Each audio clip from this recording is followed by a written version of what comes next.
What's good, everybody? Daily Betslip live Friday, May 27th, Memorial Day weekend, right around the corner. But we got to start, get our bets in for the night, talk some Game 6. Can the Heat keep it alive? Talk about the Dallas Mavericks. They get knocked out last night. We have a bad beat in the NHL. And we got best bet on the diamond. I'm going to man the ship, take the lone baseball bet for the night. But I'm Reed Wallach. I'm your host for today. Alongside me is Donnavan Smoot. We are here to get you all set for everything Friday night. Donnavan, what's going on, man? Happy early Memorial Day weekend. Yeah, man. Happy early Memorial Day weekend to you too. I'm sorry, man. That'll be a thing. It's early. We got one more. I promise you, it's not going to catch on. Memorial Day weekend. It won't catch on. I promise you. We've been doing Memorial Day too long. A lot of these like established holidays, there's very little room for like new traditions. And I think that Memorial Day, you're just gonna say it's Memorial Day, go and barbecue, and then be on your day. That's it. It is the official start of summer, though. So it is, I think, one of the more of like the more, I guess, traditional, but like lower key holidays, like a federal holiday, I guess. This one, I feel like it's a big step in the right direction. Like it's summer, everyone's relaxing. Like you said, you got your barbecues going. Are you like a hamburger or a hot dog guy? Hamburger guy. What do you like on your hamburger? It depends. All right, so if we're doing like a house burger, then you get like a base of mayo with some ketchup, burger, cheese, obviously, lettuce, pickles, tomatoes, and then a little bit of mustard with some fries on the side. Oh, so you like load up your burgers. You like don't hold back. Yeah. Listen, my family cooks pretty well. So I like to get that and throw everything on it. It's a great time. It's a great time, yeah, for sure. And Memorial Day, that kind of kicks it off, barbecue season, all that good stuff. But we're going to start on, I guess, like a lesser note. I guess it kind of hurts, especially if you had the Calgary Flames. But the Flames go down in Game 5. This is our bad beat of the day. Flames go down in Game 5 to the Edmonton Oilers, 5-4 in overtime. And I actually caught the end of this game. I was watching like middle to late third period in what has been like a chaotic series. So Calgary scores. Blake Coleman scores with about 5 minutes left, putting Calgary up 5-4. We're thinking, okay, we got a Game 6 on our hands going back to Edmonton. Review going on. They're saying that Coleman kicked the puck into the net, intentionally redirecting it. And they said no goal. That's overturned. You can't intentionally direct the puck by your skate. You have to at least be an accident, or you have to obviously do it with your stick. Overturned, and of course, Connor McDavid comes down in overtime. Edmonton wins, they advance. But I want to queue up some tweets from Ian, because this is a brutal beat if you have Calgary, because everyone on Twitter saying that's ridiculous. Like, looked incidental to me. I don't know hockey as much, but as Ian said, our resident hockey expert, he had Oilers money line, and he said, I'll still die on the hill of that being a goal. I don't think I've ever felt more strongly about a referee call in my life. I will fight every single one of you right now. There's the Canadian hockey player in Ian, really letting loose there. But did you see this? Because, again, I'm not a super big hockey guy. I really like it for the entertainment. But to me, it looked like incidental contact. Like, it happens, right? Like, what are you going to do? Not put your leg out and skate? Like, I don't understand what happened. Do you have any look on this? Because if you're a Calgary bettor, that has to hurt. Yeah, it for sure hurts. I think that the craziest part about it is if you watch the play, I can't remember which leg it is, but one of his legs gets taken out by the goalkeeper's pad, right? So if you're skating and the broadcast said it looks like he's just trying to stop skating, because if you're going full speed, there's a whole bunch of chaos going on, and then all of a sudden one of your legs gets taken out on the ice. You're just like, your initial instinct is to stop and try to like grab your balance and get back on 2 feet. I don't understand. I've watched that play a million times, and I still don't know like how you can look at that and definitively say he kicked it. Like, you can see traces of it, but to have that be the overturning call is absolutely ridiculous. And that should have been a goal, and we should be having a Game 6 tomorrow. Yeah, that was the big thing for me. You called, it's almost like a stands call in football, basketball, anything else. You called it on, and I guess it's tough to overturn, but if the ref in his naked eye is like, bang, bang, play, got all that saying, like, this is where, and obviously I think replay is necessary and it's important, but this is where I feel like you lose the spirit of the game, right? Like, that was a goal. I think everyone on Edmonton knew it was a goal. Like, it's part of the game. The puck went in the net. Like, what are you supposed to do? It's not like he like was blatantly like, oh, gonna kick it forward a little bit. Like, guys trying to make a play on the puck and, it hits off his skate. What are you supposed to do? You can't fault the player for being in the way. That's half the goals are scored that way. It just happened to hit his skate instead of his stick. So, I mean, that's tough, especially because obviously the game, it was also not in like the second period or something. It wasn't like there was time to make that back. There was 5 minutes left. Yeah. And also, I mean, the crowd's going crazy. You have this huge emotional high of, all right, we might actually turn this series around. It was a crazy back and forth game. And to have that ripped away that late in the game, and, there wasn't that much time to make up that goal anyway. And then obviously go to overtime and lose. Like, that's got to sting if you're Calgary, especially down 3-1 at home, really trying to make something special happen. Just have the refs kind of rip it out. It was also a long review. Took a lot of time. The crowd was probably confused, wasted. And, they were all like, what's going on here? They're probably all deflated. And, ultimately their season's over. And I don't know, credit to Edmonton for responding the way they did, going down 1-0, ripping off 4 straight. But it kind of leaves a sour taste in what was a very entertaining series, in my opinion. Yeah, it's a bad beat. Yeah, that's the name of the segment. That's literally all you can say is that for bettors and for Calgary, it was a bad beat. And that's it. And Ian is obviously sitting pretty with his Edmonton cash. They closed around a plus 135, plus 140 underdog in that one. So nice hit if you had Edmonton, but I think you got to feel a little dirty about that one. But listen, that's the name of the game. You got to take your wins because it's going to come back and haunt you one day. So if you're Edmonton better, good for you. You got to win. Nice underdog. If you're a Flames better, though, that hurts for sure. Who did you have in rookie and the vet? Did you have Flames or Edmonton? No, I had the Oilers. I had it. Yeah. And did Ian have the Oilers also? No, he did not. Okay. So this works out. I'm down 2 points. I need the Rangers. The swing series, which we said at the beginning, the swing series is going to be Rangers Hurricane. If the Rangers can pull off this upset, I will come back and I will tie the series, and we'll start 0-0 going into the conference finals. If Carolina wins, then we will end up that will still be down 2, I think. Going into the next round. But so I need this win. It's a big one though. Yeah, it really is. So go Rangers. Go Rangers. So that's going to close the page on last night in betting. Bad beat, of course, for the Flames. We are going to get to the game of the night, of course, with Celtics, as it looks like I froze again while I'm stuck. Am I back? Can you hear me? Oh man. Okay, well we can hear you, but we just can't see you. We have some technical difficulties going on. This is very unfortunate. But it is okay. So I think what Reed was trying to say, and we'll try to get Reed back pretty soon. But we were going to transition into not only the game of the night, which is Heat Celtics, but we're going to look back on the Warriors Mavs Western Conference Finals. And so with the Mavs and everything that we just saw, they end up stealing Game 4. They stay alive. They weren't able to keep it up. Reed, what's up? You back? We switched. We're having technical difficulties with the usual laptop I record on. So we did this with Ben earlier in the week. So I was prepared. We're not going to leave it up to chance. We're going to keep it moving here. So we switched laptops. I'm still here. Good segue though by you.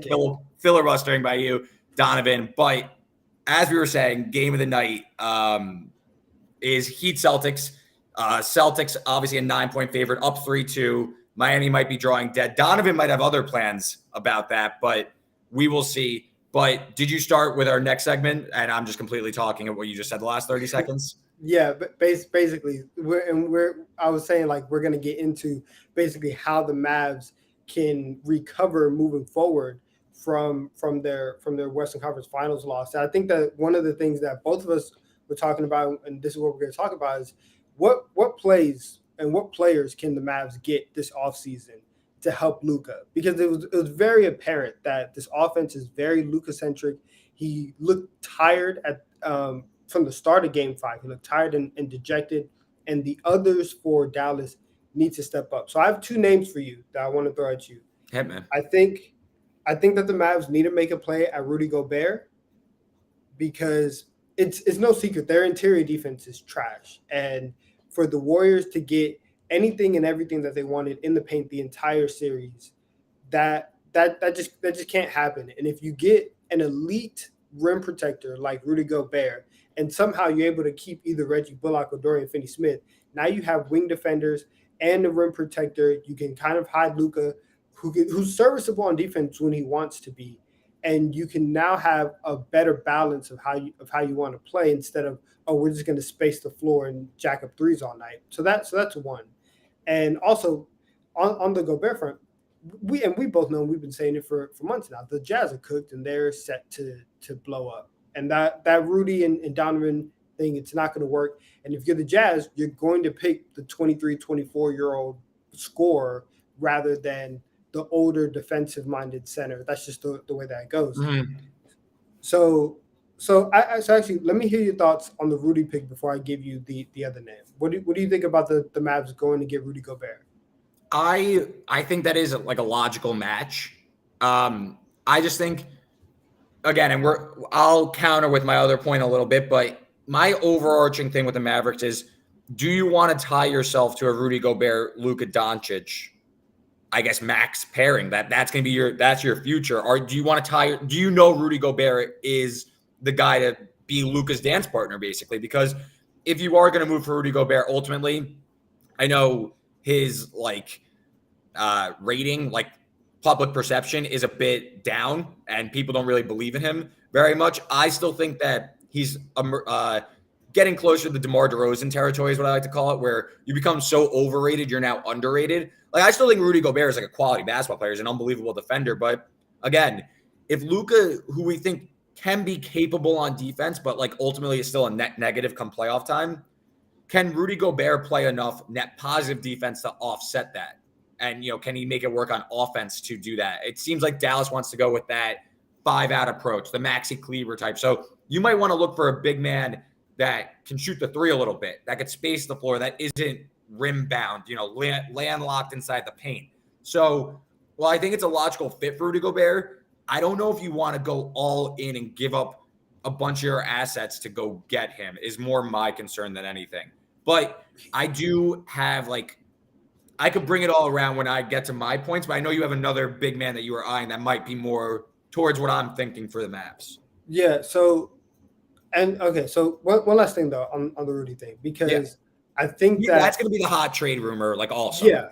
Yeah. And so Rudy's going to be one of the big dominoes in free agency and in just the NBA landscape. I think if you have listen, Rudy's 7'2". If you have pick and rolls with Rudy and Gobert, and you're forcing teams to either, make a decision on what you're going to do there and start your offense with either, Luka's either going to get doubled and throw a lob to this insanely tall guy who's going to catch everything. So either that's going to happen or you're going to play it regular and Luka's going to do whatever. So that's where I think that the strength can come in. But the other one is, if you don't want to go and you don't want to pay the money for a Rudy Gobert, you don't want to give up the assets, you go get poor man Rudy Gobert, and that's Miles Turner.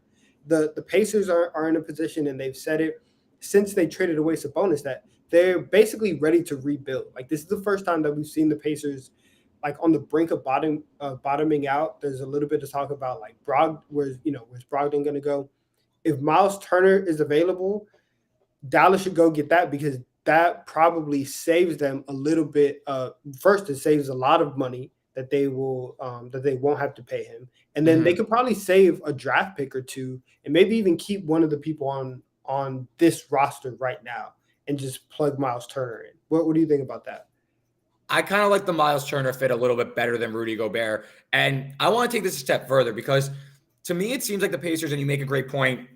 I mean, the Pacers have done a great job of really winning on the margins and competing, and it seems like it's kind of all not coming apart, because you got Tyrese Halliburton, which I thought was long term is going to pay off for them. But it just seems like this core, because they do have a lot of high paid players in the Malcolm Brogdons, the Buddy Hields, the Miles Turners. Those guys don't seem long for Indiana. So whether it's Miles Turner or even Malcolm Brogdon, because this is going to tie into my point.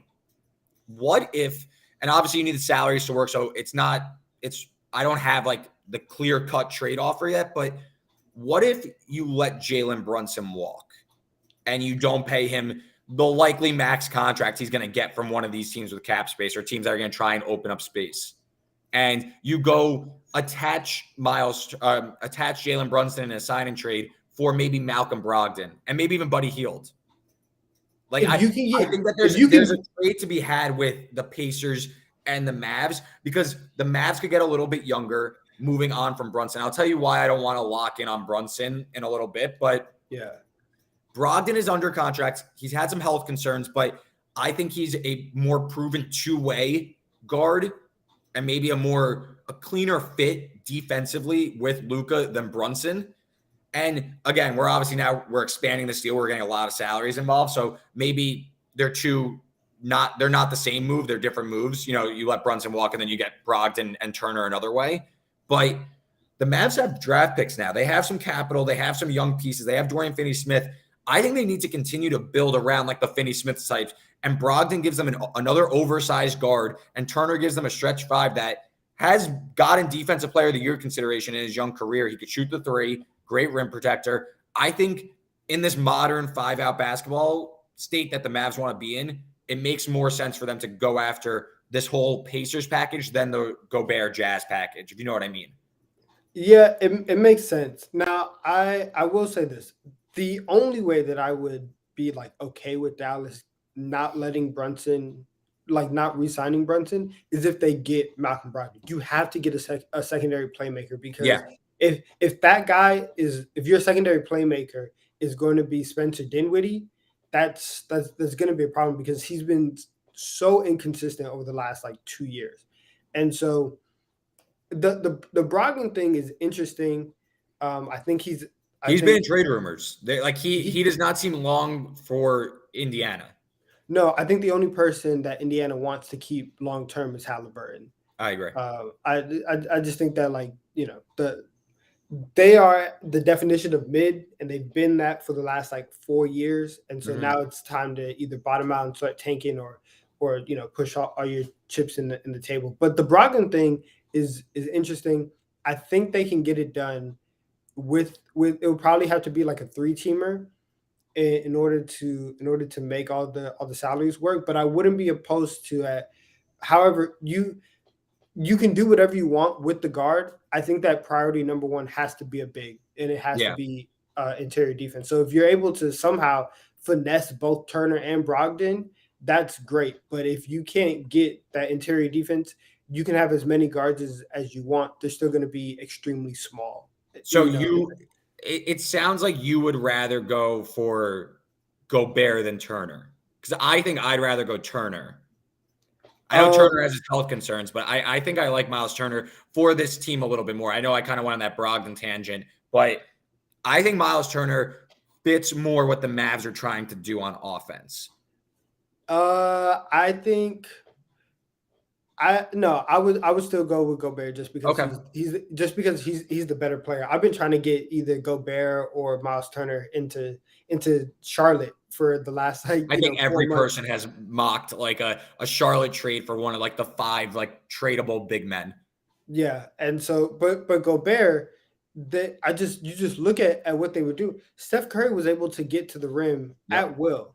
Andrew Wiggins was dunking on them all series long. Kevon Looney, who can get 3 inches off the ground, was getting offensive rebounds every single night. And you just look around and you're like, you can't run this back with Maxi Kleber and Dwight Powell being your bigs. And they went out and they got Porzingis, eventually traded him away.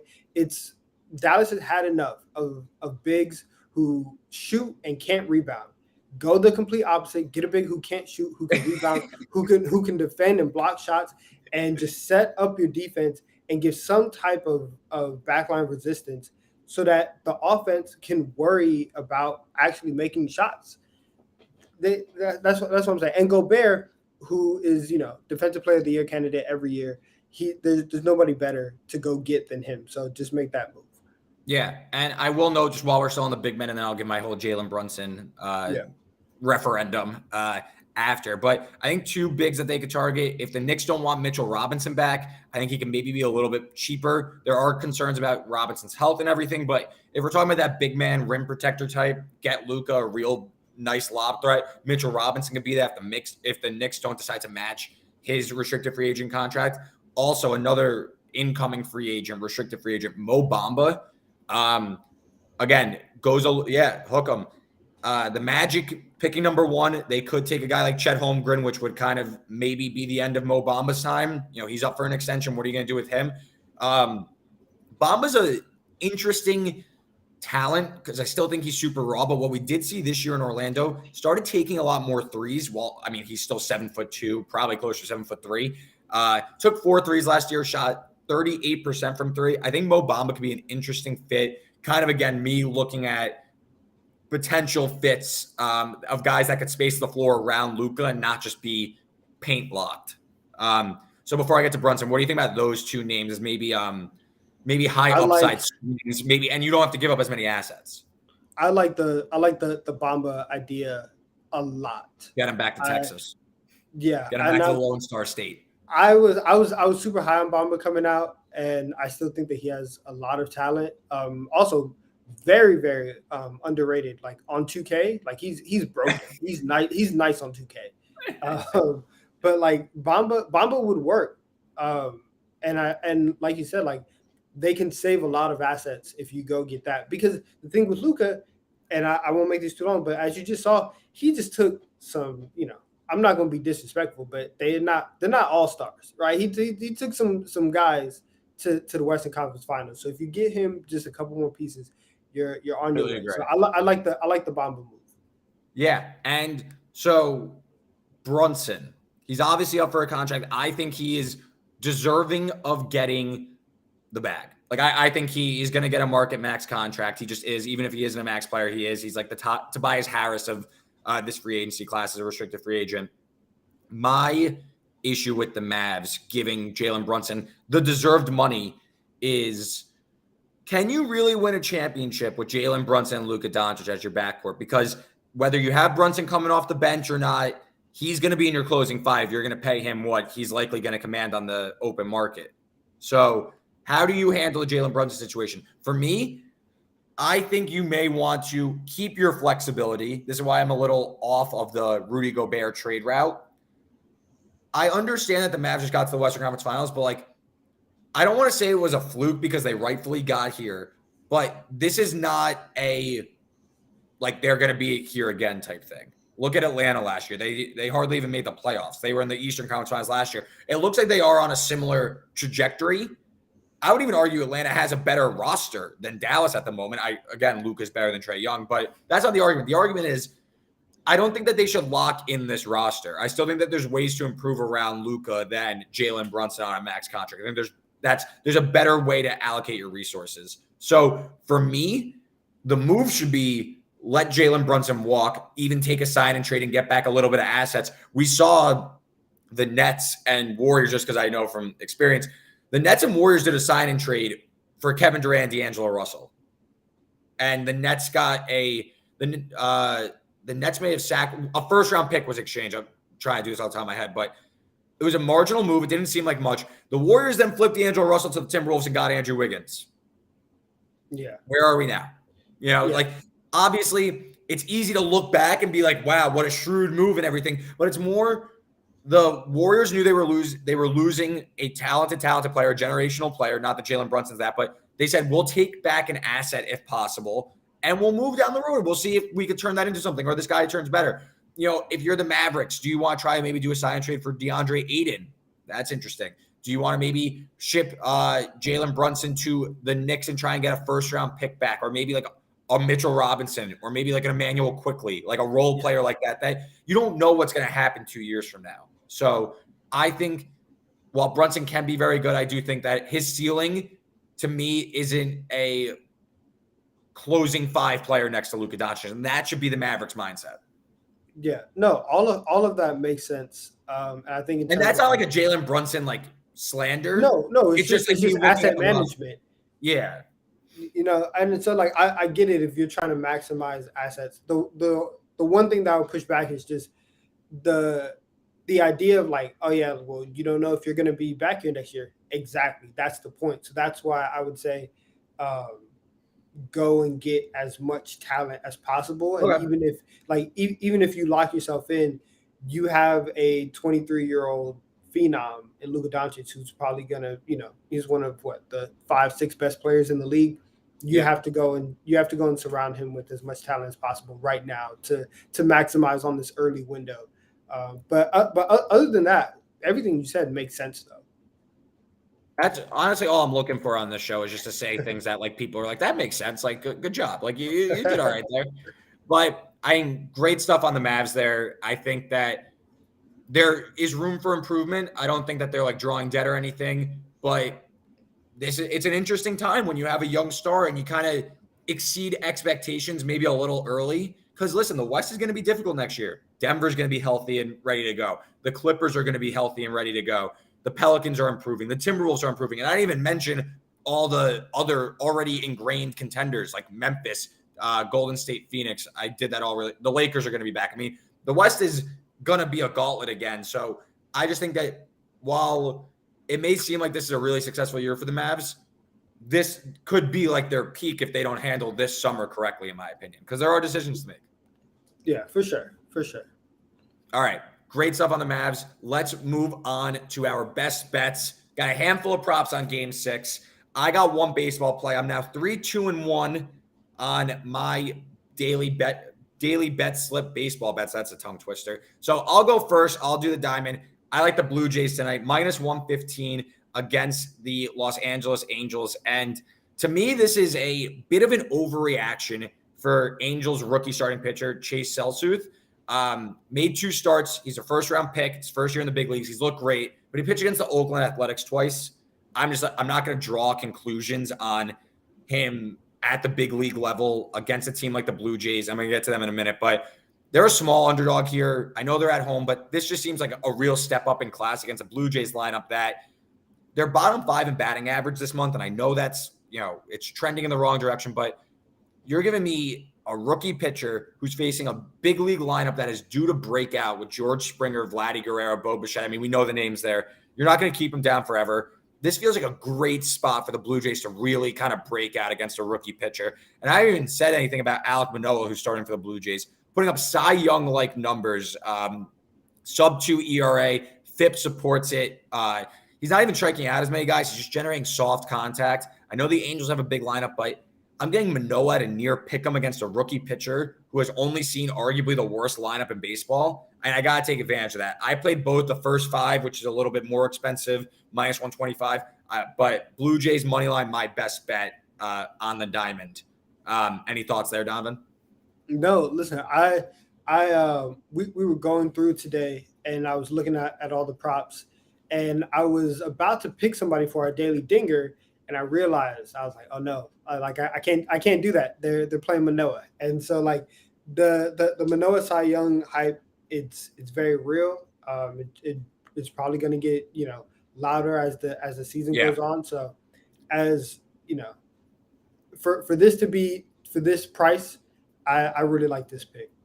I think when the Blue Jays start to round into form and start to play a little bit better, that's when the Manoah Cy Young stuff kind of picks up. When the team, they're a little bit more buzzy, they go on that hot streak. And I think that this team is sitting on a bit of a run come June. And I think, kind of a May swoon batting. But again, this lineup is so talented. I think that they get to Selsuth pretty early and they are able to pull away early and kind of hold them off late by a big outing from Manoah. So that's my baseball best bet.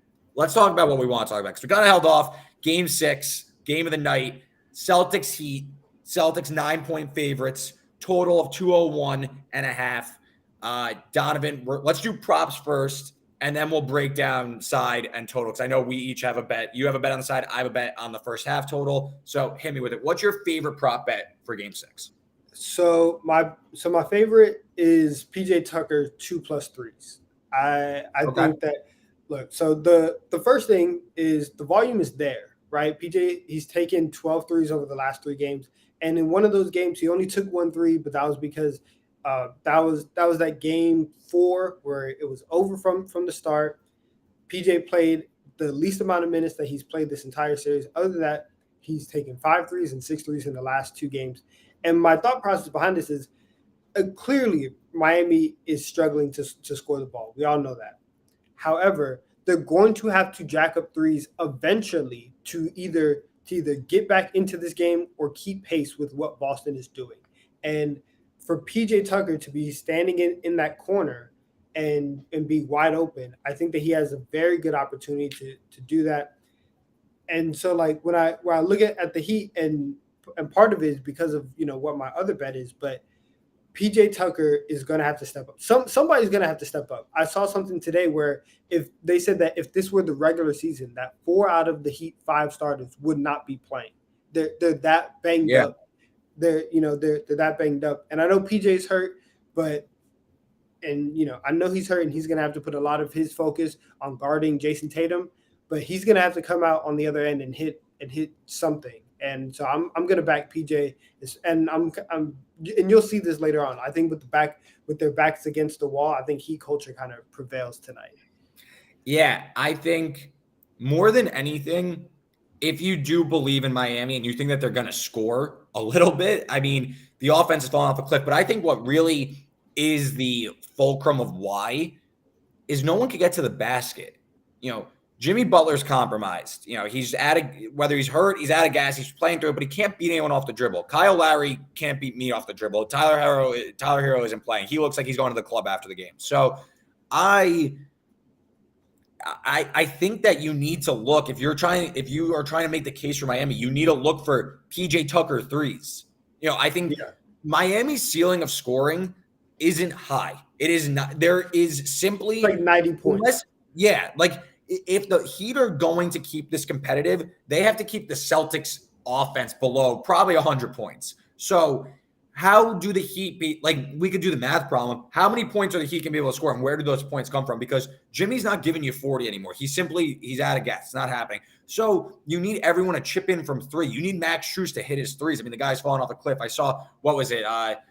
Strus missed his last 15 shots or something between the last 2 games, something like that. I mean, a PJ Tucker 2+ threes. What's the odds on that? It is the odds were plus 190. Okay. Plus 190. For the Heat to keep this competitive, PJ Tucker's probably going to get the volume of threes like you noted. And for them to keep it competitive, he's going to have to hit at least 2. That's the shots are going to come from there because you're not getting a lot of shots at the rim. Bam isn't able to create in the half court. I mean, these are going to be it's going to be a similar shot profile where it's a lot of mid-range 2s off the dribble and a lot of catch and shoot 3s hoping they go in. So I'm with you on this 2+ 3s prop. But in turn for the Heat, most missed 3-pointers in NBA playoff history in Game 5. So what happens when the team misses the 3s? The other team probably grabs rebounds. So I'm going back to the well. I'm going Jaylen Brown over 6.5 rebounds. I've been riding this one all series long. Let's go with the whole series totals. He has totals of 10, 8, 9, 7, and 4.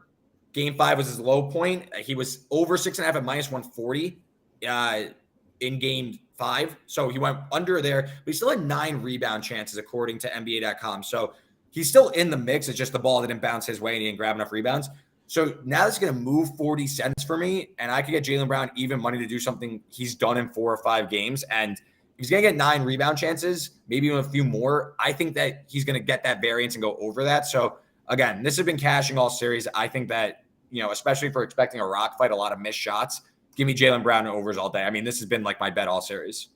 Yeah, I think that the rebounding for Jaylen Brown, that's probably been one of the best things that he's done all series long. Because can't dribble.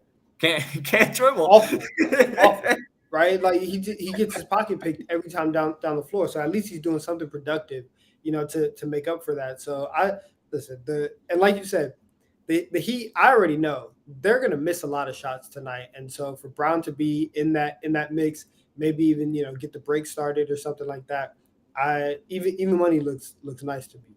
Yeah, so that's my favorite prop bet. But what do you think? So I guess we'll tie it all together with you, but I guess let me go first with my negative Heat bet, and then you'll end it on a high note. So I'm going Kyle Lowry under 8.5 points.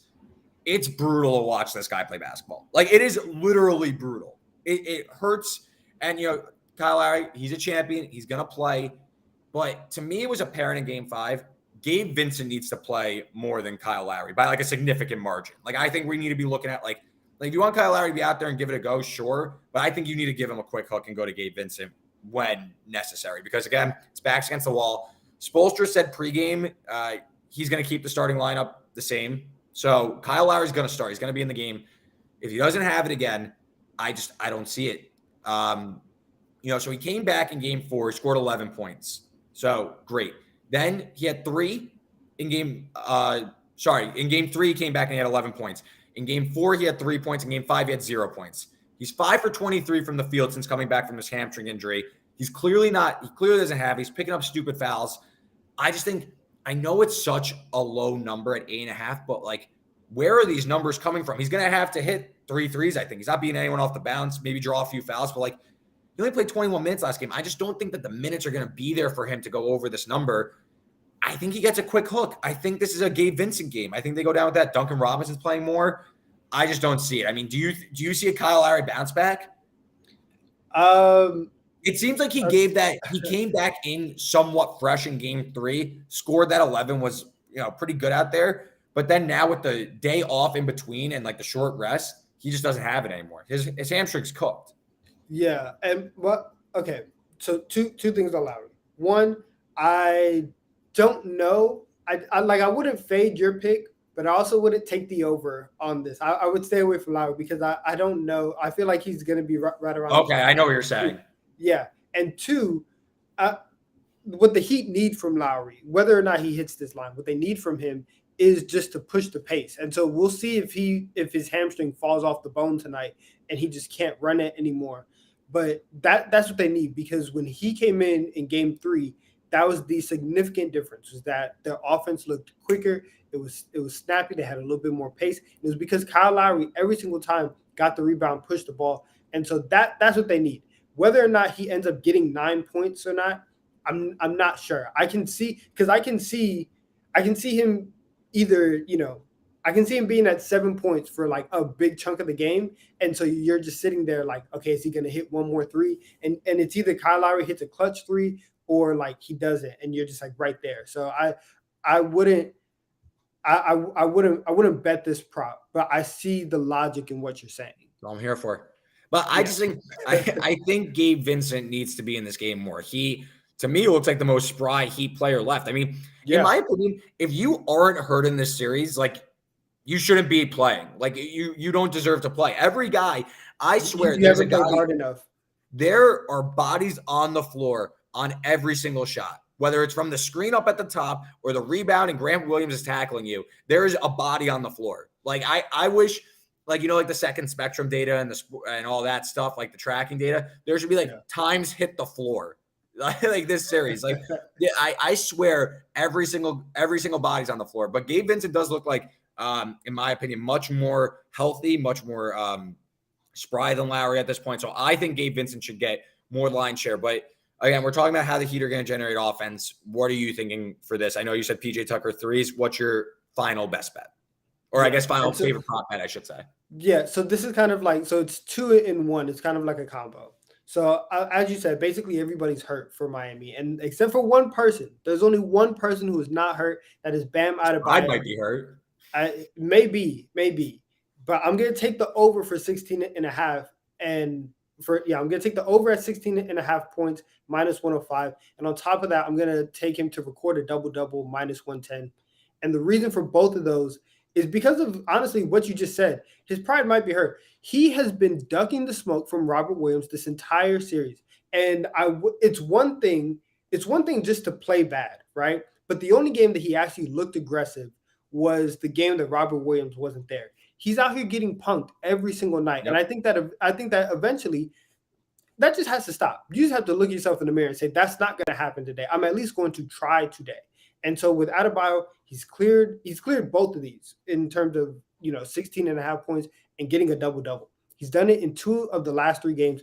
They're going to have to use him. And I think Spoelstra is smart enough to know, like, hey, Jimmy doesn't have it. Kyle doesn't have it. I don't know if Duncan Robinson is ever going to, make a shot again. We're going to have to create some type of mismatch with Bam down low.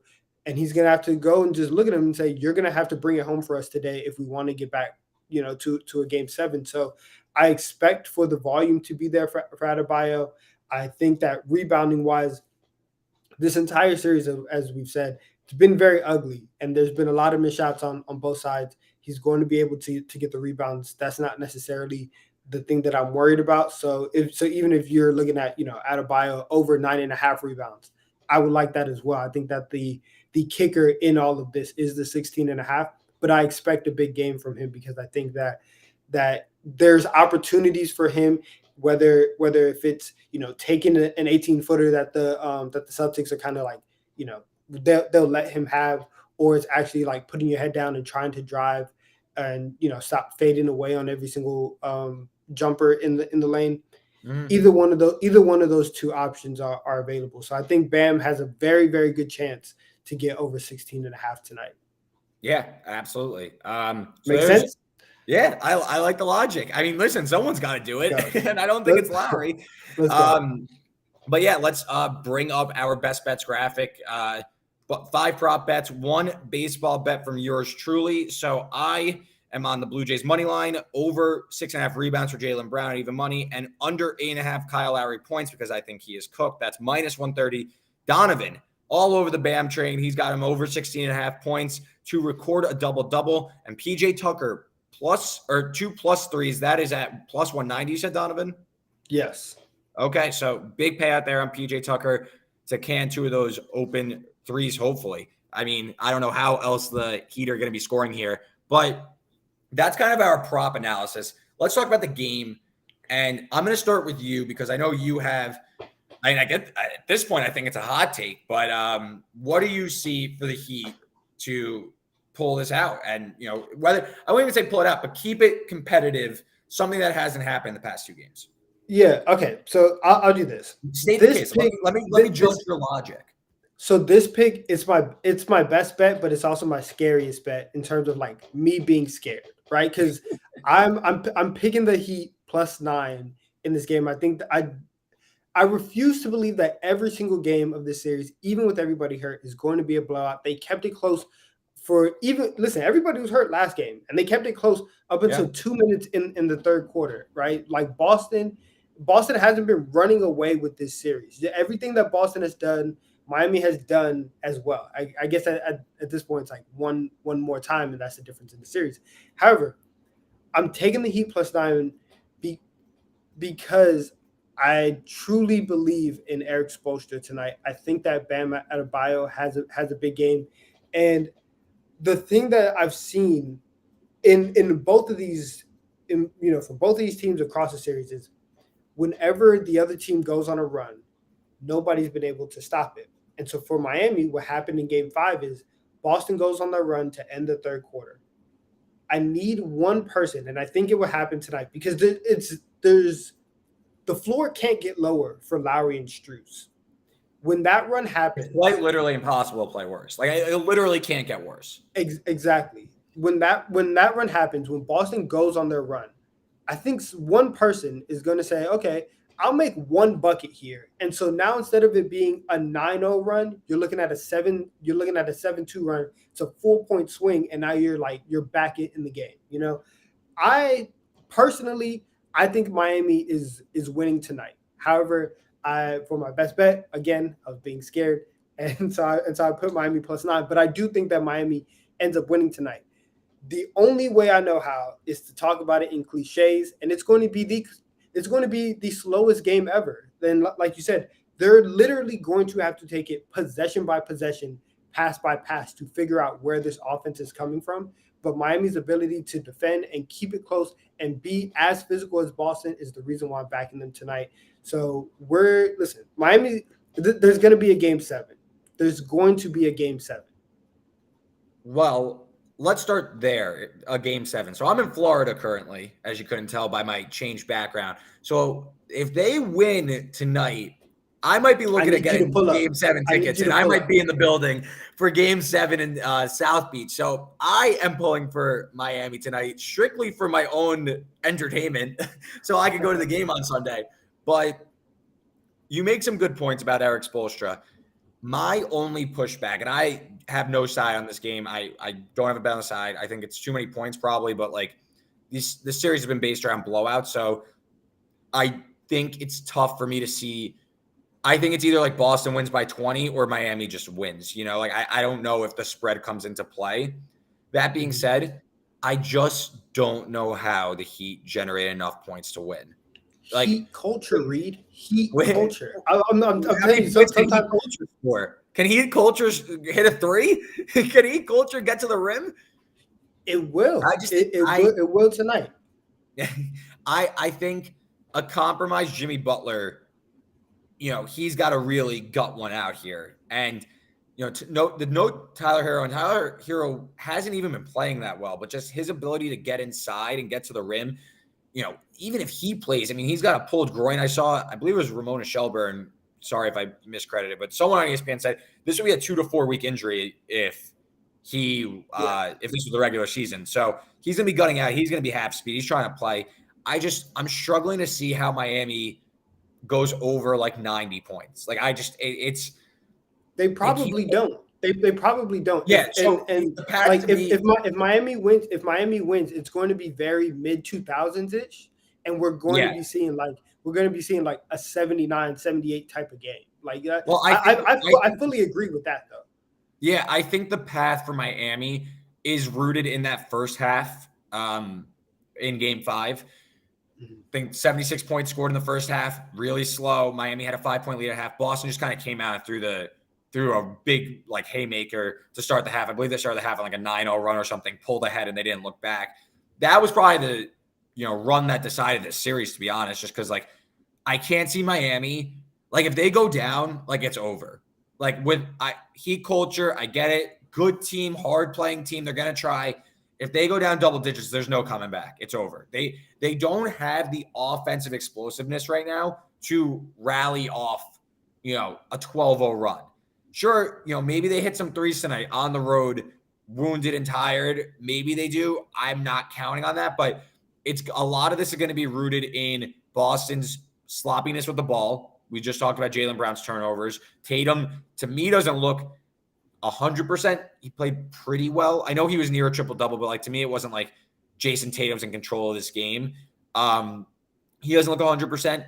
And maybe get some Boston, a poor shooting night. Very possible. It's been a physical series.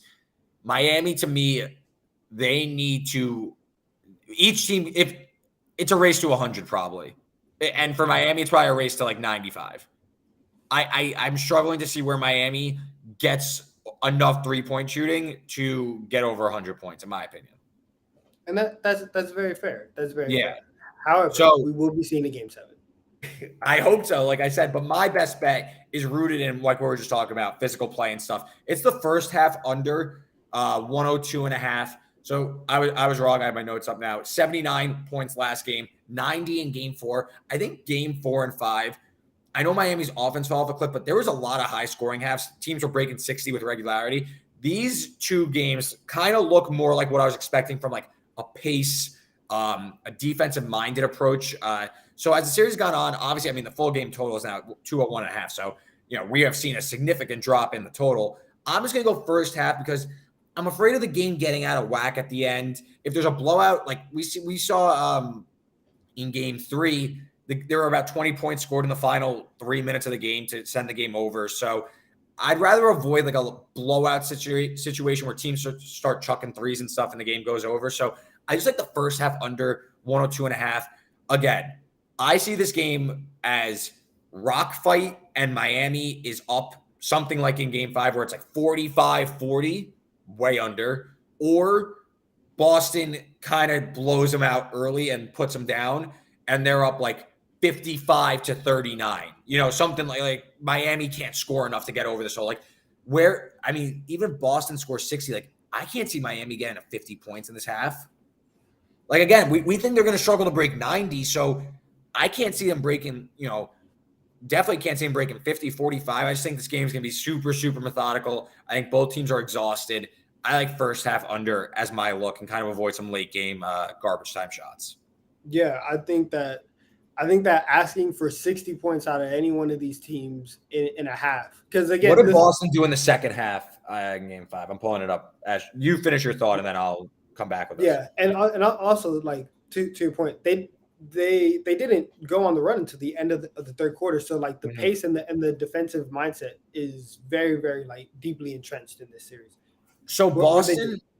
so they scored 32 in the third, which like that was their big push. But they scored 24 in the fourth, so 56-point half. So again, let's say they get 56. I don't see Miami, pushing. Yeah, Like I I don't don't. see a tie game 56-56. I think that this is going to be a race to 50 even in the first half. So I think avoiding like late stupid shots at the end, that's kind of my best luck. So I like first half under 102.5. That's I think is kind of minimizing my like variance a little bit. So yeah, there we go. So Donovan, he's going down with the ship. He wants Reed to go to a game 7 in South Beach. He is going with Heat +9. I am going with first half under 102.5.